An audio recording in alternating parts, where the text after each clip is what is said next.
Hello അസ്സലാമു അലൈക്കും, welcome back. ഇന്ന് ഞാനിവിടെ നല്ല ടേസ്റ്റി ആയിട്ടുള്ള വെള്ള ചിക്കൻ കുറുമയുടെ റെസിപ്പി ആയിട്ടാണ് വന്നിട്ടുള്ളത്. അപ്പോൾ നല്ല ടേസ്റ്റി ആയിട്ടുള്ളൊരു സംഭവമാണ് ഈ ഒരു ചിക്കൻ കുറുമ. ഞാൻ കഴിഞ്ഞ വർഷമൊക്കെ അപ്ലോഡ് ചെയ്തിട്ടുണ്ടായിരുന്നു. അപ്പോൾ അത് ട്രൈ ചെയ്തിട്ട് ഒരുപാട് പേര് നല്ല ഫീഡ്ബാക്ക് പറഞ്ഞിട്ടുള്ള ഒരു റെസിപ്പിയാണ്. അപ്പോൾ എൻ്റെ ഉമ്മയുടെ റെസിപ്പിയാണ് ഞാൻ ഫോളോ ചെയ്യാറ്. അപ്പോൾ ആ ഒരു മെത്തേഡിലാണ് ഞാൻ ഇന്ന് നിങ്ങളുമായിട്ട് ഷെയർ ചെയ്യുന്നത്. അപ്പോൾ ഇതെങ്ങനെയാണ് റെഡിയാക്കി എടുക്കുന്നത് നമുക്ക് നേരെ വീഡിയോയിലൂടെ കാണാം. ആദ്യം നമുക്കിതിലേക്ക് വേണ്ടിയിട്ടുള്ള കുറച്ച് സംഭവങ്ങളൊന്ന് ചതച്ചെടുക്കാം. അപ്പോൾ ഞാനിവിടെ 4 പച്ചമുളകാണ് എടുത്തിട്ടുള്ളത്. നമ്മുടെ എരിവിനനുസരിച്ച് പച്ചമുളകൊക്കെ എടുക്കുക. അപ്പോൾ 4 ഞാൻ എടുത്തിട്ടുള്ളത്. പിന്നെ ഒരു വലിയ പീസ് ഇഞ്ചി എടുത്തിട്ടുണ്ട്. അപ്പോൾ അത് ആദ്യം ഒന്ന് ചതച്ചെടുക്കുകയാണ്. എന്നിട്ട് വെളുത്തുള്ളി പിന്നെയാണ് ചേർത്തിട്ട് ചതക്കുന്നത്. അപ്പോൾ ഇത് ആദ്യം നന്നായിട്ടൊന്ന് ചതച്ചിട്ട് എടുക്കുകയാണ്. അതിനുശേഷം ഞാൻ ഇവിടെ ചെറിയൊരു തുടം വെളുത്തുള്ളി മുഴുവനായിട്ട് എടുത്തിട്ടുണ്ട് കേട്ടോ. അപ്പോൾ അത് ഏകദേശം നമ്മുടെ ഒരു ചെറിയൊരു പിടി, കയ്യിൽ ചെറിയൊരു പിടി വെളുത്തുള്ളി അത് അതിലേക്ക് ഇട്ടിട്ട് ജസ്റ്റ് ഒന്ന് ക്രഷ് ചെയ്തെടുക്കാം. ഇനി നമുക്ക് ഇതിലേക്ക് വേണ്ടിയിട്ടുള്ള സവാളയ്ക്ക് ഒന്ന് വഴറ്റിയെടുക്കാം. അതിന് വേണ്ടിയിട്ടൊരു പാൻ വെച്ച് നന്നായിട്ടൊന്ന് ചൂടായ ശേഷം ഒരു 2 ടേബിൾ സ്പൂൺ വെളിച്ചെണ്ണയാണ് ഞാൻ ഒഴിച്ചു കൊടുക്കുന്നത്. വെളിച്ചെണ്ണയിലാവുമ്പോഴാണ് ഒന്നിട്ട് നല്ല ടേസ്റ്റി ആയിട്ടുണ്ടാവുക. അപ്പോൾ വെളിച്ചെണ്ണയ്ക്ക് നന്നായിട്ടൊന്ന് ചൂടായിട്ട് വരുന്ന സമയത്ത് നമുക്കതിലേക്ക് ഒരു 3 സവാള, ഒരു മീഡിയം സൈസിലുള്ള 3 സവാള ഇങ്ങനെ ചോപ്പ് ചെയ്തതാണ്, അത് നമുക്ക് ഇതിലേക്ക് ഇട്ട് കൊടുക്കാം. എന്നിട്ട് ഇതിലേക്ക് ആവശ്യത്തിനുള്ള ഉപ്പ്, ഇത് വഴന്ന് കിട്ടാൻ ആവശ്യമായിട്ടുള്ള ഉപ്പും ചേർത്തിട്ട് നമുക്കിതൊന്ന് നന്നായിട്ടൊന്ന് വഴറ്റിയെടുക്കാം.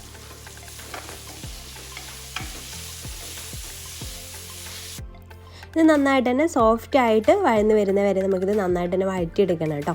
അപ്പോൾ നന്നായിട്ടൊന്ന് സോഫ്റ്റാക്കി എടുക്കുക. അപ്പോൾ ഇത് നന്നായിട്ട് സോഫ്റ്റായിട്ട് വന്നിട്ടുണ്ടെങ്കിൽ നമുക്കിതിലേക്ക് നമ്മൾ നേരത്തെ ക്രഷ് ചെയ്ത് വെച്ചിട്ടുള്ള വെളുത്തുള്ളി, ഇഞ്ചി, പച്ചമുളകിൻ്റെ ആ ഒരു പേസ്റ്റ് ഉണ്ടല്ലോ അത് ഇതിലേക്ക് ചേർത്ത് കൊടുക്കുക കേട്ടോ. അപ്പോൾ അത് ഇതിലേക്ക് ചേർത്തിട്ട് അതിൻ്റെ ആ ഒരു പച്ചമണമൊക്കെ മാറുന്ന വരെ ഇത് നന്നായിട്ടൊന്ന് വഴറ്റിയെടുക്കാം. പിന്നെ ഇതിലേക്ക് നമുക്ക് കറിവേപ്പില ചേർത്ത് കൊടുക്കണം. അപ്പോൾ ഇത് നന്നായിട്ടൊന്ന് വഴന്ന് വരുന്ന സമയത്ത് നമുക്ക് എത്രയാണോ കറിവേപ്പില വേണ്ടത് അതിനനുസരിച്ച് ചേർത്ത് കൊടുക്കാം. അപ്പോൾ ഞാനിപ്പോൾ ഒരു ചെറിയൊരു പിടി കറിവേപ്പില അങ്ങോട്ട് ഇട്ട് കൊടുക്കുന്നുണ്ട്. അതും കൂടെ ചേർത്തിട്ട് നന്നായിട്ടൊന്ന് മിക്സ് ചെയ്തെടുക്കുക. ഇനി നമുക്ക് ചേർക്കേണ്ടത് തക്കാളിയാണ്. അപ്പോൾ ഞാൻ 2 മീഡിയം സൈസിലുള്ള 2 തക്കാളിയാണ് എടുത്തിട്ടുള്ളത് കേട്ടോ. നല്ല ഓവർ വലുതൊന്നുമല്ല, മീഡിയം സൈസിലുള്ള ചെറുതുമല്ല, ആ രീതിയിലുള്ള 2 തക്കാളി. അപ്പോൾ തക്കാളി എടുക്കുമ്പോൾ നമുക്ക് ഒരു പച്ച കളറിലുള്ള അധികം പഴുക്കാത്ത തക്കാളി ഉണ്ടെങ്കിൽ അതെടുക്കാവും ഒന്നുകൂടെ നല്ലത്. നമ്മുടെ കറിക്ക് ഒന്നുകൂടെ നല്ല വൈറ്റ് കളർ കിട്ടാൻ വേണ്ടിയിട്ട് അങ്ങനെയാണ് കുറുമയ്ക്ക് സാധാരണ എടുക്കാറ്. പിന്നെ നിങ്ങളുടെ കയ്യിൽ ഇതന്നെ ഉള്ളൂ എന്നുണ്ടെങ്കിൽ, റെഡ് കളറിലുള്ള തന്നെ ഉള്ളൂ എന്നുണ്ടെങ്കിൽ അത് ചേർത്ത് കൊടുത്താലും മതി. പിന്നെ ഞാനിവിടെ 2 ചെറിയ ഉരുളക്കിഴങ്ങ് കൂടെ ഇതിലേക്ക് ഇട്ട് കൊടുക്കുന്നുണ്ട്. ഉരുളക്കിഴങ്ങ് ഇതുപോലെ ക്യൂബായിട്ട് കട്ട് ചെയ്തതാണ്, അത് ഇതിലേക്ക് ഇട്ട് കൊടുത്തിട്ടുണ്ട്. അതൊന്നും തക്കാളിയും ഉരുളക്കിഴങ്ങൊന്നും ഞാൻ വേവിച്ചിട്ടില്ല, അത് ജസ്റ്റ് ഒന്ന് ഇട്ടിട്ട് ജസ്റ്റ് ഒന്ന് മിക്സ് ചെയ്തിട്ടുള്ളൂ കേട്ടോ. പിന്നെ അതിലേക്ക് ഒരു 1.5 ടീസ്പൂൺ കുരുമുളക് പൊടി ചേർക്കുന്നുണ്ട്. ഇനി നമ്മൾ കുരുമുളക് പൊടി ഇനിയും ചേർക്കാനുണ്ട്, ലാസ്റ്റും ചേർക്കുന്നുണ്ട്, അതിൻ്റെ ഒരു ഫ്ലേവർ കറക്റ്റായിട്ട് കിട്ടാൻ വേണ്ടിയിട്ട്. ഇപ്പോൾ ഒരു 1.5 ടീസ്പൂൺ ചേർത്ത് കൊടുക്കുകയാണ്. എന്നിട്ടെല്ലാം കൂടെ ജസ്റ്റ് ഒന്ന് മിക്സ് ചെയ്ത് കൊടുക്കാം. തക്കാളി ഒന്നും ഞാൻ വഴറ്റിയെടുത്തിട്ടൊന്നുമില്ല, ഒക്കെ നമ്മൾ ഇനി ചിക്കൻ ഇടുമ്പോൾ അത് നന്നായിട്ട് തന്നെ കുക്കായിട്ട് വന്നോളും. ഇനി ഇതിലേക്ക് 1 കിലോഗ്രാം ചിക്കനാണ് ചേർത്ത് കൊടുക്കുന്നത്. ആ 1 കിലോഗ്രാം ചിക്കനും കൂടെ ഇതിലേക്ക് ഇട്ടിട്ട് നന്നായിട്ടൊന്ന് മിക്സ് ചെയ്തെടുക്കാം.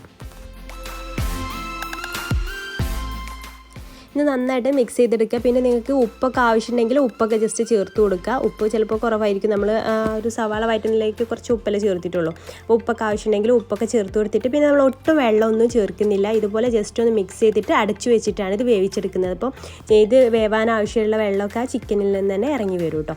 അപ്പോൾ കുറച്ച് സമയം കഴിഞ്ഞപ്പോൾ ചിക്കനിൽ എന്താ നല്ല വെള്ളമൊക്കെ ഇറങ്ങി വന്നിട്ടുണ്ട്.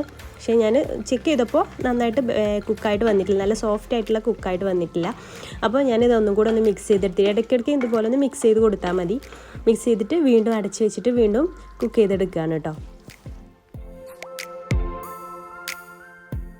ഇനി ഇതിലേക്ക് വേണ്ടിയിട്ടുള്ള തേങ്ങയൊക്കെ ഒന്ന് അരച്ചെടുക്കുക. അപ്പോൾ ഞാൻ മിക്സിയുടെ ജാർ എടുത്തിട്ടുണ്ട്. അതിലേക്ക് ഒരു 1.5 കപ്പ് തേങ്ങയാണ് എടുത്തിട്ടുള്ളത്. അപ്പോൾ 1.5 കപ്പ് തേങ്ങ ഇതിലേക്ക് ചേർത്ത് കൊടുക്കുക. അപ്പോൾ നമുക്ക് എത്രയാണോ വേണ്ടത് അതിനനുസരിച്ച് എടുക്കാം കേട്ടോ. അപ്പോൾ ഞാൻ ഇതിലേക്ക് ഒരു 1.5 കപ്പ് എടുത്തിട്ടുള്ളൂ. പിന്നെ ഒരു 1/4 കപ്പ് നോർമൽ പുളി ഇല്ലാത്തതെന്ന് പറയുന്നില്ല, നോർമൽ പുളിയിട്ടുള്ള ഒരു 1/4 കപ്പ് തൈരാണ് ചേർത്ത് കൊടുക്കുന്നത്. പിന്നെ 8 മുതൽ 10 വരെ നമുക്ക് അണ്ടിപ്പരിപ്പ് വെള്ളത്തിലിട്ട് കുതിർത്തത്, അത് ആദ്യം തന്നെ വെക്കണം കേട്ടോ. നമ്മൾ തേങ്ങയ്ക്ക് അരക്കുന്നതിന് മുന്നേ തന്നെ കുതിർത്ത് വെക്കണം. ഒരു 8 10 അണ്ടിപ്പരിപ്പ് നമുക്ക് കുതിർത്ത് വെക്കണം. പിന്നെ അതിലേക്ക് അരഞ്ഞ് കിട്ടാൻ ആവശ്യമായിട്ടുള്ള വെള്ളം കൂടെ ചേർത്തിട്ട് നമുക്കിത് നന്നായിട്ട് പേസ്റ്റായിട്ടൊന്ന് അരച്ചെടുക്കാം. ഇനി നമ്മൾ അരച്ചെടുത്തിട്ടുള്ള ഒരു തേങ്ങാ മിക്സ് നമ്മൾ ചിക്കൻ വെന്തതിലേക്ക് ഒഴിച്ചു കൊടുക്കുക. ചിക്കൻ ഇപ്പോൾ നന്നായിട്ട് തന്നെ സോഫ്റ്റായിട്ട് കുക്കായിട്ട് വന്നിട്ടുണ്ട്. അപ്പോൾ അതിലേക്ക് ഇത് ഒഴിച്ചു കൊടുക്കുക. പിന്നെ ആ ഒരു മിക്സിയുടെ ജാറിൽ കുറച്ചുകൂടെ നമ്മൾ ഒഴിച്ചു കൊടുത്താൽ ബാക്കി കുറച്ചുകൂടെ ഉണ്ടാവുമല്ലോ. അപ്പോൾ അതൊന്ന് വെള്ളം ഒഴിച്ചിട്ട് ഒന്നുകൂടെ ഒന്ന് ചുഴറ്റിയിട്ട് അത് ഒഴിച്ചു കൊടുക്കുന്നുണ്ട്. അപ്പോൾ നമുക്ക് ഈ ഒരു ചിക്കൻ വേവിക്കുന്നത് വേണമെന്നുണ്ടെങ്കിൽ കുക്കറിലും ചെയ്യാം. ഒരു വിസിൽ വന്ന് രണ്ടാമത്തെ വിസിൽ വരാനാവുന്ന സമയത്ത് ഓഫ് ചെയ്തിട്ടാൽ മതി. അപ്പോൾ പെട്ടെന്ന് തന്നെ ആവണമെന്നുണ്ടെങ്കിൽ അങ്ങനെ ചെയ്താലും മതി. പക്ഷേ ഒന്നുകൂടെ ടേസ്റ്റ് ഉണ്ടാവും ഇതുപോലെ ചെയ്തെടുക്കുമ്പോഴായിരിക്കും. എന്നിട്ട് ഉപ്പൊക്കെ ആവശ്യമുണ്ടെങ്കിൽ ഉപ്പൊക്കെ ചേർത്ത് കൊടുക്കുക. എന്നിട്ട് ജസ്റ്റ് ഒന്ന് തിള വരുന്ന വരെ നമുക്കിത് തിളപ്പിച്ചെടുത്താൽ മതി കേട്ടോ. കൂടുതൽ തിളപ്പിച്ചെടുക്കരുത്. അപ്പോൾ അതിൻ്റെ ടേസ്റ്റൊക്കെ മാറിപ്പോവും. അതിൻ്റെ ഒരു തേങ്ങ ഒക്കെ പിരിഞ്ഞു പോവുകയൊക്കെ ചെയ്യും. പിന്നെ നമ്മുടെ ടേസ്റ്റിനനുസരിച്ച് മല്ലിയില ചെറുതായിട്ട് അരിഞ്ഞതും കൂടി ഇതിലേക്ക് ഈ ഒരു സമയത്ത് ചേർത്ത് കൊടുക്കുക. ഇത് നമുക്ക് വാങ്ങി വെക്കാൻ സമയത്ത് ചേർത്ത് കൊടുത്താൽ മതി കേട്ടോ, മല്ലിയിലയും. പിന്നെ നമുക്ക് ചേർത്ത് കൊടുക്കേണ്ടത് ലാസ്റ്റായിട്ട് ഒരു 1.5 ടീസ്പൂണും കൂടെ കുരുമുളക് പൊടിച്ചതും കൂടെ ചേർക്കുന്നുണ്ട്. അതിൻ്റെ ഒരു ഫ്ലേവറൊക്കെ കറക്റ്റായിട്ട് കിട്ടാൻ വേണ്ടിയിട്ട് ലാസ്റ്റ് കുറച്ച് ചേർത്ത് കൊടുക്കണം കേട്ടോ. അപ്പോൾ ഒരു 1.5 ടീസ്പൂൺ ലാസ്റ്റ് കൂടെ ചേർത്ത് കൊടുക്കുന്നുണ്ട്. എന്നിട്ട് ഇതൊന്ന് മിക്സ് ചെയ്ത് കൊടുക്കാം.